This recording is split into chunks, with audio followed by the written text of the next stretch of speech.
এই গরমের হাত থেকে রেহাই পেতে আমরা নানান ধরনের শরবত খেয়ে থাকি। আজকে চলে এসেছি ভিন্ন স্বাদের একটা শরবতের রেসিপি নিয়ে।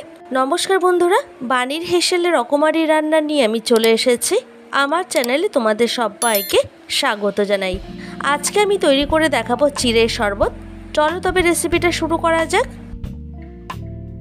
আমি এখানে চায়ের কাপ মেপে 1.5 কাপের মতো চিড়ে নিয়েছি। আর চিড়েগুলিকে একটু ভালো করে বেছে নিতে হবে, কারণ চিড়ের মধ্যে অনেক সময় নোংরা থাকতে পারে। আমি ভালো করে বেছে নিয়েছি। এখন অল্প অল্প করে জল দিয়ে খুব ভালো করে ধুয়ে নিতে হবে চিড়েটাকে। তো এখন জলটা আমি ফেলে নিচ্ছি।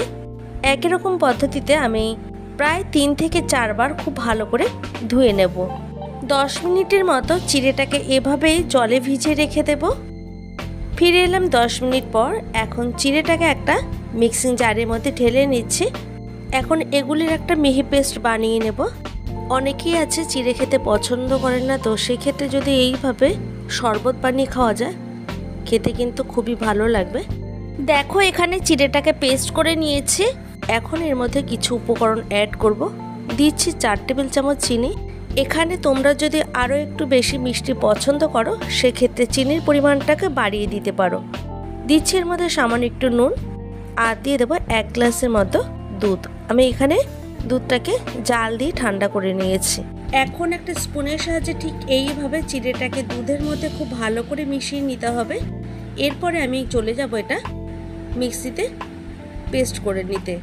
অনেক বাচ্চারাই চিড়েটা খেতে পছন্দ করে না, সেক্ষেত্রে যদি দুধ দিয়ে চিনি দিয়ে এইভাবে একটা শরবত তৈরি করে দাও ওরা খুবই পছন্দ করবে। তবে এক্ষেত্রে তোমরা এখানে চিনির পরিমাণটাকে আরও একটু বাড়িয়ে দিতে পারো। তো এখন চিড়ের মিশ্রণটি অল্প অল্প করে 2 গ্লাসে ঢেলে নিচ্ছি। 2 গ্লাসেই চিড়েটাকে আমি এখানে সমান পরিমাণে দেব। তোমরা এখানে যদি দুধ পছন্দ না করো সেক্ষেত্রে এখানে জলেরও ব্যবহার করতে পারো। এখন আমি এর মধ্যে দিয়ে দিচ্ছি একদম ফ্রিজের ঠান্ডা জল। এখানে আমি কোনো রকমভাবে আইস কিউব ব্যবহার করছি না। ফ্রিজের একদম ঠান্ডা জল ব্যবহার করলেই কিন্তু শরবতটা ভীষণ ভালো হবে। এরপর এর মধ্যে দিয়ে দেব টক দই 2 টেবিল চামচ করে একটা গ্লাসে আমি দিয়েছি। এখন শরবতটাকে একটু সার্ভ করব, তার জন্য একটা স্পুন দিয়ে খুব ভালো করে এইভাবে উপকরণগুলিকে মিশিয়ে নিচ্ছি। এই গরমের দুপুরে বা বিকেলে আমরা এইভাবে ঘরে থাকা কিছু উপকরণ দিয়ে খুব সহজেই শরবতটাকে পরিবেশন করতে পারি। একটা লেবুকে স্লাইস করে কেটে নিয়ে ঠিক এইভাবে গ্লাসের মধ্যে দিয়ে দিচ্ছি। তৈরি হয়ে গেল দারুণ স্বাদের একটা শরবতের রেসিপি। যদি আমার চ্যানেলে এই ধরনের আরও নিত্য নতুন ভিডিও পেতে চাও তাহলে অবশ্যই একটা লাইক কমেন্ট শেয়ার করো। তোমাদের একটা লাইক আর একটা কমেন্ট আমাকে আরও নতুন ভিডিও তৈরি করার উৎসাহ জাগিয়ে তোলে। দেখা হবে অন্য কোনো ভিডিওতে। ভালো থাকবে প্রত্যেকেই, আর তোমরা সবাইকে ভালো রেখো।